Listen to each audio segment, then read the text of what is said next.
Perkenalkan, saya Nimade Hegar Sukmawati, dosen tetap di bagian Ilmu Kedokteran Komunitas dan Ilmu Kedokteran Pencegahan, Fakultas Kedokteran dan Ilmu Kesehatan Universitas Warmadewa.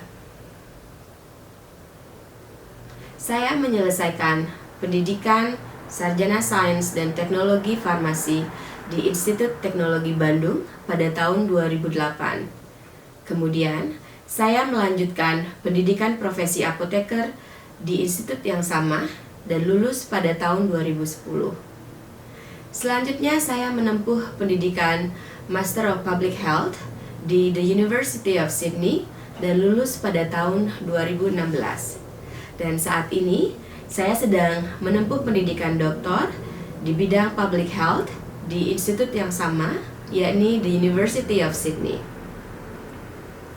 Sejak awal menjadi dosen, saya sudah menjalankan kewajiban Tridharma Perguruan Tinggi di bidang pendidikan, penelitian, dan pengabdian kepada masyarakat. Seluruhnya, saya jalankan sesuai dengan bidang yang saya dalami, yakni kesehatan masyarakat, di mana dalam pendidikan kedokteran termasuk pada kelompok ilmu kedokteran komunitas dan ilmu kedokteran pencegahan. Pendidikan kedokteran di Fakultas Kedokteran dan Ilmu Kesehatan Universitas Warmadewa menggunakan sistem blok, di mana mahasiswa mengikuti rata-rata 5 blok pembelajaran per semester.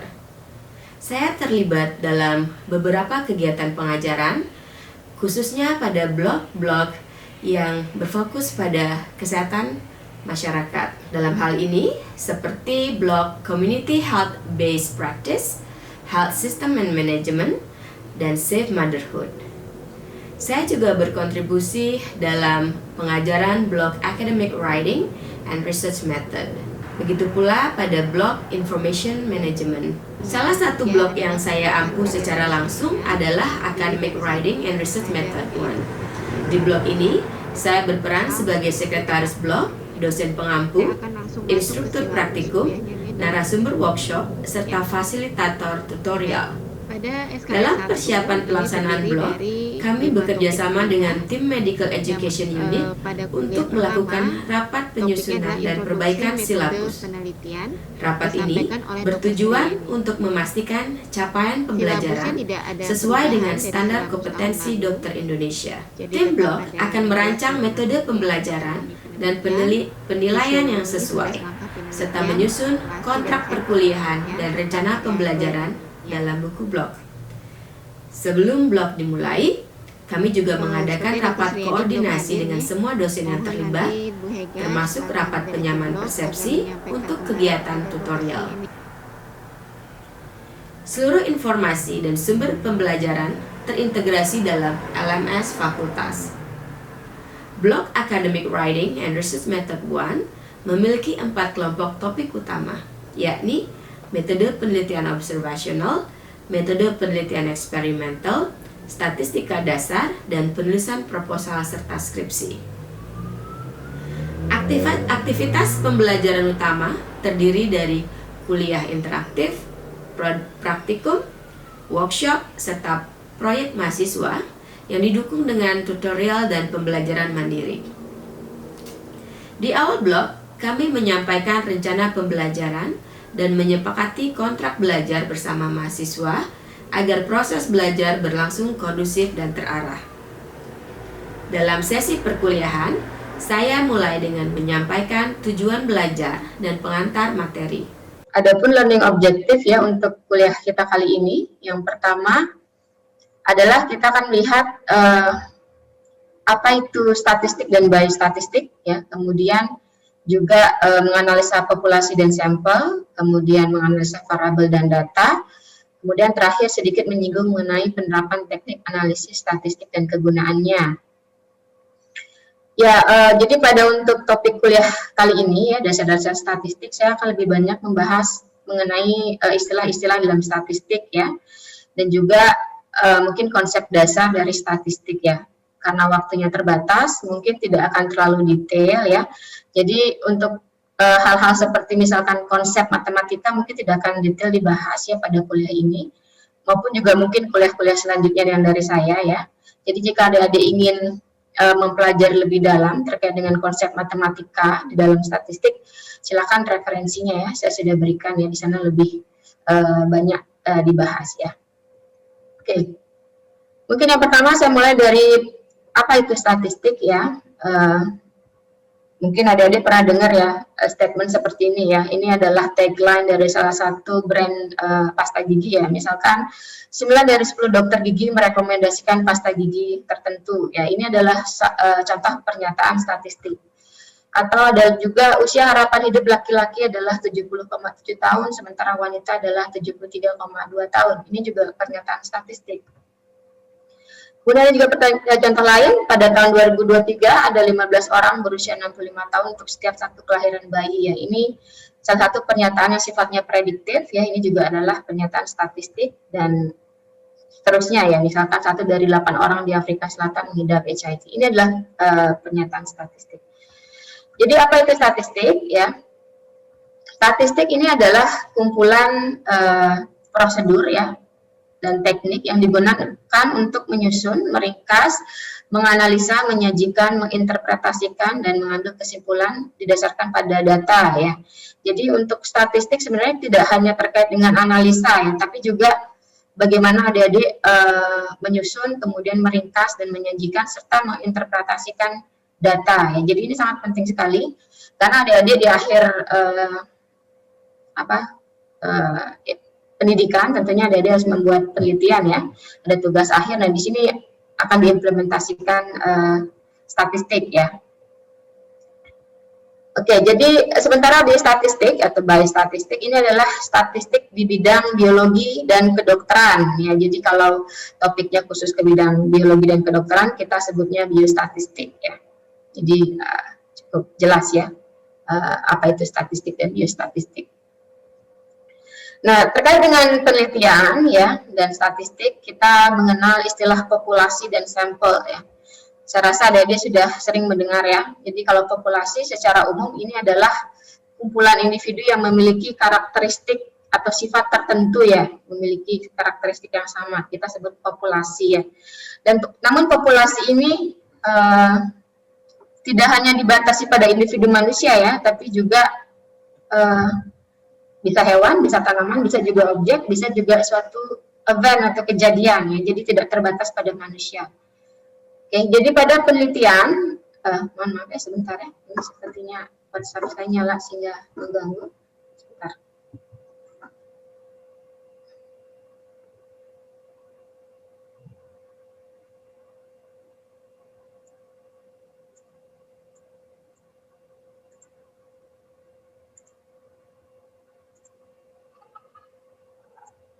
Oke, maaf, kembali lagi ya. Jadi kalau pada penelitian itu kita kenal ada sejumlah istilah ya, ada populasi target, ada populasi terjangkau, ada sampling frame dan ada sampel. Ya, apa itu populasi target? Jadi populasi target adalah populasi penelitian kita ya. Jadi populasi di mana hasil penelitian kita itu yang kita ingin generalisasikan. Ya. Jadi kalau ada pertanyaan who do you want to generalize itu adalah populasi target. Ya, populasi target ini ada yang menyebutkannya juga sebagai theoretical population ya atau populasi teoritis ya. Dan juga nyebutnya populasi target. Jadi populasi yang kita targetkan hasil penelitian kita untuk dapat digeneralisasikan itu adalah populasi target. Kemudian populasi terjangkau inilah populasi yang dapat kita jangkau ya, karena bisa jadi populasi target kita kan luas ya, sehingga tidak semua bisa kita teliti, sehingga ada istilah populasi terjangkau atau accessible population, atau ada juga referensi yang menyebutnya sebagai study population ya. Jadi inilah populasi terjangkau. Jadi kalau ada pertanyaan what population can you get access to, itu adalah populasi terjangkau ya. Jadi populasi terjangkau ini adalah bagian dari populasi target ya. Kemudian dari populasi terjangkau ini kita akan memperoleh data identitas atau individu ya dari bagian dari populasi tersebut ya. Nah ini kita sebut sebagai sampling frame ya. Sampling frame misalkan adalah medical record misalkan, atau database penduduk kah, atau database mahasiswa, database siswa, itu adalah kita sebut sampling frame. Jadi sampling frame ini adalah data yang kita peroleh terkait dengan identitas individu-individu dalam populasi terjangkau. Ya. Jadi kalau ada pertanyaan how can you get access to them, itu adalah melalui sampling frame ya. Kemudian dari di akhir sesi, saya selalu menyediakan mungkin yang pertama saya mulai dari diskusi interaktif apa itu statistik dan tanya jawab. ya. Kalau ada pertanyaan bisa langsung ditanya ahli, mau hari ini atau nunggu pleno juga boleh, nanti saya cek. Untuk pendalaman materi, mahasiswa mengikuti tutorial berbasis problem-based learning yang kami sebut sebagai Small Group Discussion atau SGD, di mana mahasiswa berdiskusi dalam kelompok kecil yang diikuti sekitar 10 orang mahasiswa. Pada kegiatan SGD ini, saya berperan sebagai fasilitator yang memastikan diskusi berlangsung sesuai dengan silabus dan tujuan pembelajaran. Dari teman-temannya juga kalau ada yang memberikan masukan silakan, bertanya silakan. Kemudian saya juga akan memberikan masukan. Jadi tolong perhatikan ya ketika ada teman yang presentasi ya, jadi berikan masukan dan pendapat ya. Nanti saya juga akan memberikan masukan ya. Oke, mungkin sebelum mulai kita berdoa, saya persilakan berdoa menurut kepercayaan masing-masing, berdoa dipersilakan. Saat SGD sesi pertama, mahasiswa akan mendiskusikan pemicu atau skenario masalah, kemudian melakukan brainstorming, saling bertanya dan memberi komentar, dan diakhiri dengan menyusun mind map yang akan didiskusikan pada SGD sesi kedua. Setelah proses belajar mandiri dan materi kuliah, mahasiswa akan mengikuti tutorial kedua untuk topik pemicu yang sama dan mendiskusikan hasil belajar serta mendapatkan umpan balik dari saya. Sudah. Mahasiswa juga mengikuti praktikum dan workshop untuk membekali mereka dengan keterampilan teknis yang mendukung pelaksanaan penelitian dan penulisan ilmiah. PSS itu ada 2 sheet ya. Pertama adalah data view, kalian bisa lihat di pojok kiri bawah, ada variable view ya. Jadi kalian bisa klik salah satu. Data view ini adik-adik bisa melihat semua data ya, yang ada input ada di sini. Ini adalah data view. Sementara variable view di sini adalah adik-adik men-setting variabelnya. Jadi di sini adik-adik bisa lihat ada 9 variabel ya. Yang pertama adalah ID, kemudian umur, kemudian jenis kelamin, pendapatan, kolesterol dan sebagainya ya. Kemudian di kolom 2 adik-adik bisa setting ya, apakah tipe variabelnya. Misalkan ID di sini di settingnya adalah string. Kalau kalian mau ganti, tinggal klik titik 3 itu, kalian pilih ya. Kalau string berarti adik-adik menginput data huruf ya atau letter ya, itu string. Jadi di sini ID dianggap adalah letter ya. Jadi tidak ditreatment sebagai angka. Oke. Umur di sini settingannya adalah numerik ya, data numerik angka ya. Kemudian kalau seks di sini karena dibuat angka 1 adalah laki-laki, 2 adalah perempuan, di sini disettingannya numerik ya oleh dokter Tangking ya. Tapi kalau adik-adik mau setting pakai huruf, misalnya laki-laki L, kemudian perempuan P juga bisa, berarti di sini ganti jadi string ya. Oke, bisa ganti string. Tapi di sini karena penamaannya pakai kode, dia pakainya angka ya. Kemudian pendapatan juga numerik dan sebagainya ya. Kemudian width di sini mengatur berapa jumlah karakter dari data yang Anda masukkan. Misalkan tadi ID string ya, menggunakan huruf. Berarti 8 karakter maksimal hurufnya. Jadi kalau adik-adik nulis lebih dari 8 karakter, dia tidak akan muncul kalimat belakangnya gitu ya. Kemudian desimal, ini mengatur yang data numerik, berapa desimal yang boleh. Kalau misalnya tidak ada desimalnya, tulis 0. Kemudian label. Label di sini adik-adik adalah untuk memberikan penjelasan lebih detail terkait dengan variabelnya ya. Misalkan umur, di sini kan hanya umur ya. Apakah umurnya dalam bulan, apakah umurnya dalam tahun, itu bisa ditulis di label. Dalam kurung tahun misalkan. Ya. Kemudian kolesterol misalnya dalam satuan apa itu bisa dikasih keterangan di bagian label. Kemudian values.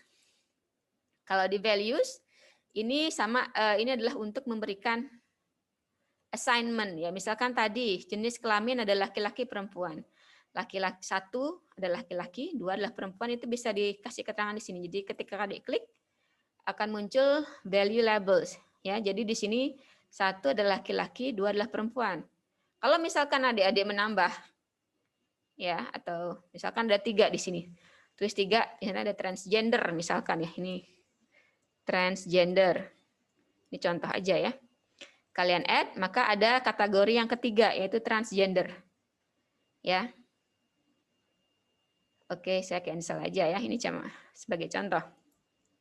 Itu values ya. Jadi untuk memberikan klasifikasi ya. Kalau yang kategorikal. Contohnya yang lain adalah CHD misalnya. Penyakit jantung ya. Misalnya di sini kan ada jenisnya. Variabelnya CHD. 1 adalah CHD, 2 adalah bukan CHD. Itu ditulis di value labels ya. Jadi ini biasanya diisi untuk data variabel kategorik ya. Karena kan kategorik ada klasifikasinya ya. Sama seperti ini, obese. 1 adalah obese, 2 adalah normal ya. Di sini kalian bisa tulis, bisa setting gitu. Kemudian missing, ini adalah untuk missing value kalau ada kata klasifikasinya, tapi seringkali tidak di kita utak-atik ya. Kolom juga biasanya enggak. Alignment, terserah kalian ya. Alignment mau kiri kanan ini tidak terlalu berpengaruh. Nah, yang sering membingungkan adalah measure ya. Jadi misalkan adalah umur. Umur inilah data numerik, angka. Biasanya kita setting sebagai scale ya.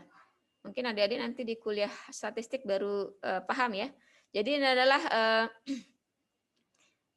skala pengukuran ya. Di sini CHD adalah nominal ya, karena dia adalah kategorik ya. Kemudian obes di sini juga sebaiknya kita nominal boleh ya. Pakai numerik juga boleh sebenarnya. Kemudian kelompok umur, kalau mau kalian setting jadi ordinal juga bisa ya, karena di kelompok umur sebenarnya kategorik ada umur sekian sampai sekian, umur sekian sampai sekian, dan sekian sampai sekian itu ordinal dia. Nanti mungkin lebih banyak di sebentar ya. Saya ada telepon masuk dari dosen praktikum yang lain sebentar. Topik praktikum yang kami berikan pada blog ini diantaranya adalah metode sampling, analisa data, dan uji validitas dan reliabilitas kuesioner. Adapun workshop yang diberikan pada blog ini, yakni workshop penggunaan aplikasi bibliografi EndNote untuk membantu mahasiswa dalam menyimpan referensi ilmiah dan menyusun bibliografi pada proposal penelitian dan skripsi. Dua-duanya harus di-rename dengan nama yang sama ya, persis sama. Kalau nggak nanti saya rasa akan crash ya. Atau mau nggak mau, adik-adik mau nggak mau harus mengulang membuat kalau tidak ya. Tapi sayang sekali kalau ditulis ulang ya. Coba di-rename dari foldernya itu ya. Sebentar saya share. Baik Bu, terima kasih. Coba saya ya. Coba saya men-share, merubah ya. Oke, coba saya close dulu.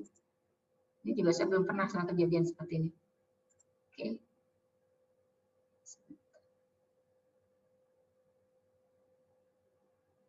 Sebentar.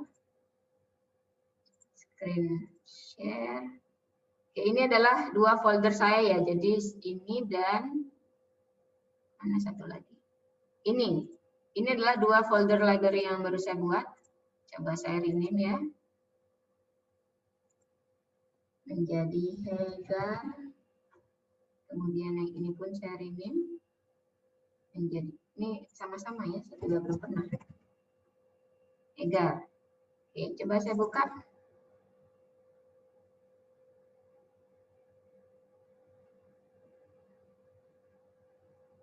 Nah, associated data foldernya ini yang tidak ada ya.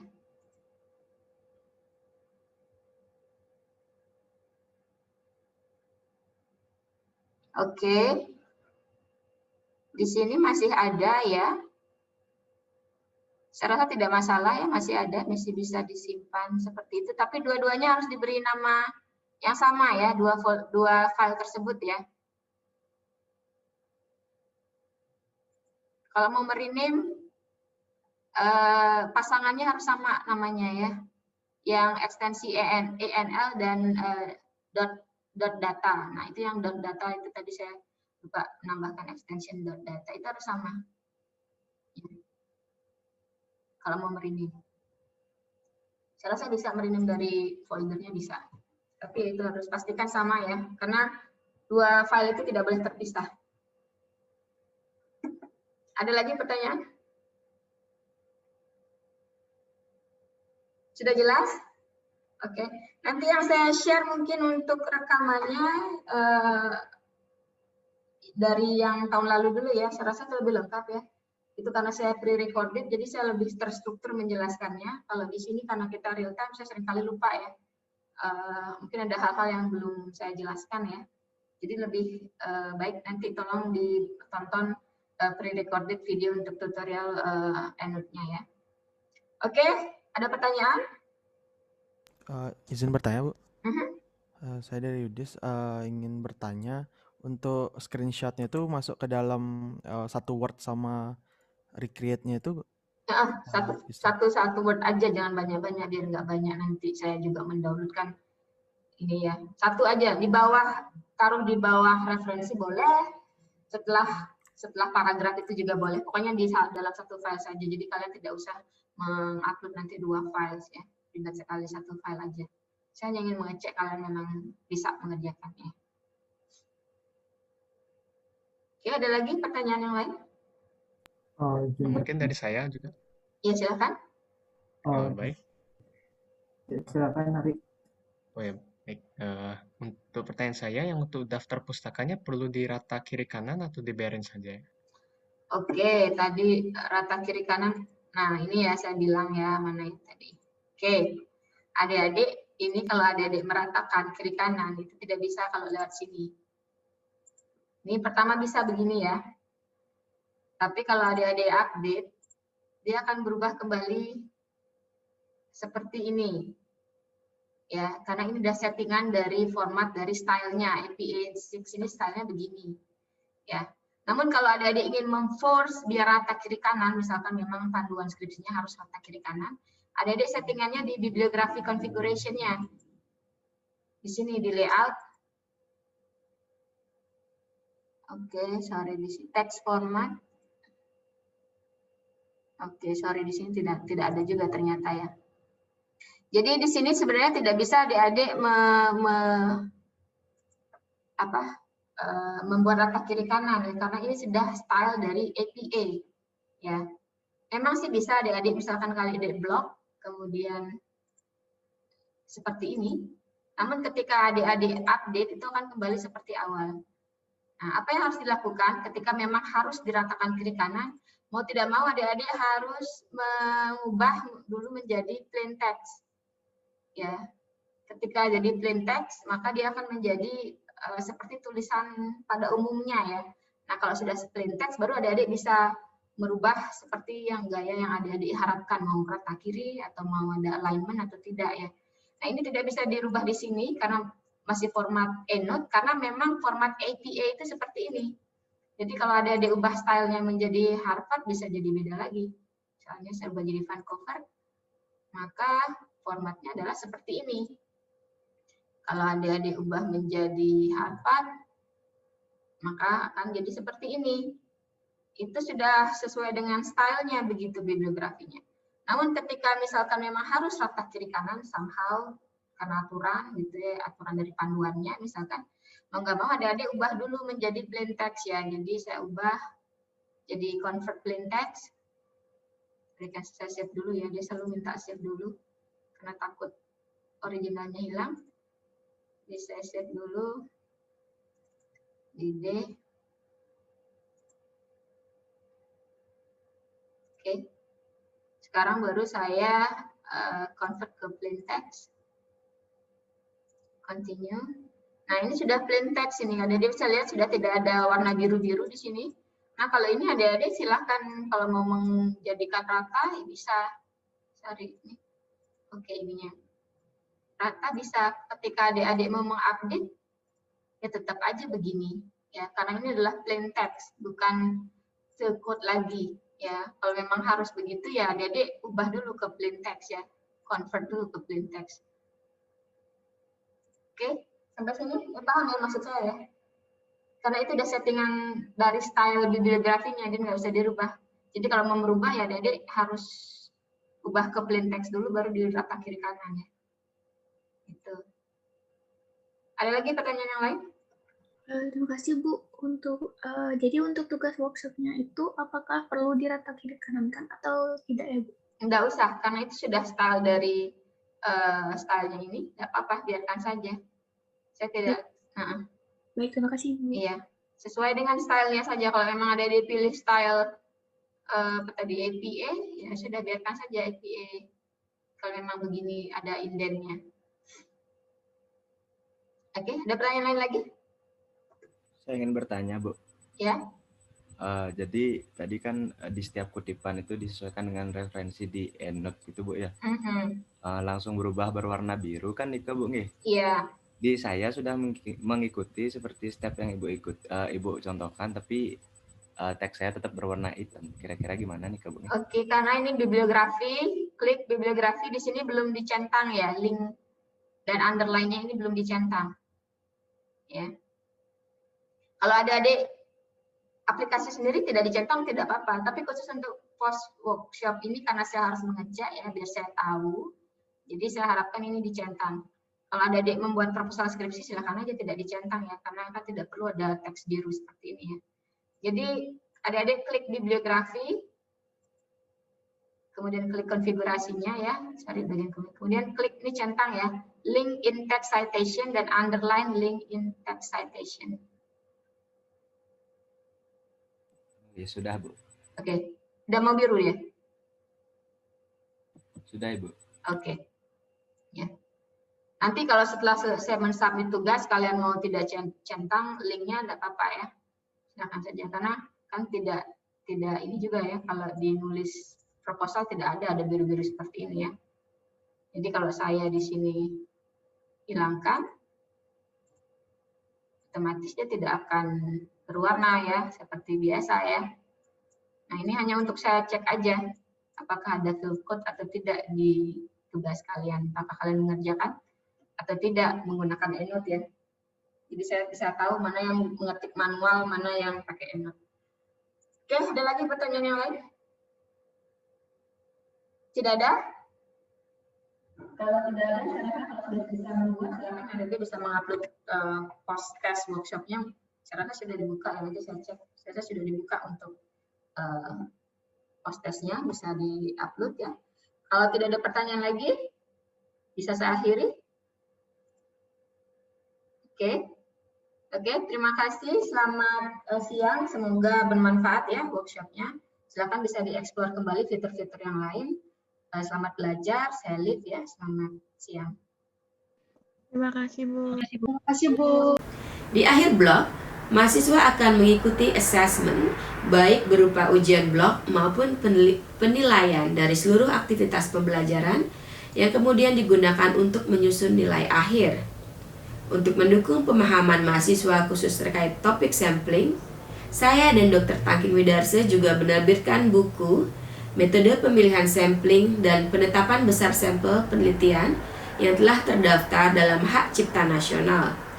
Buku ini tersedia di perpustakaan fakultas yang dapat diakses oleh mahasiswa untuk mendukung baik blok Academic Writing and Research Method 1 maupun rancangan penelitian untuk skripsi yang akan dilakukan oleh mahasiswa. Di akhir blok, kami melakukan evaluasi blok melibatkan dosen pemberi kuliah, tutor, dan mahasiswa. Laporan terhadap pelaksanaan dan hasil evaluasi blok serta rekomendasi perbaikan dituangkan dalam laporan blok. Demikian pemaparan singkat mengenai aktivitas Tridharma yang saya lakukan di Fakultas Kedokteran dan Ilmu Kesehatan Universitas Warmadewa. Terima kasih atas perhatiannya.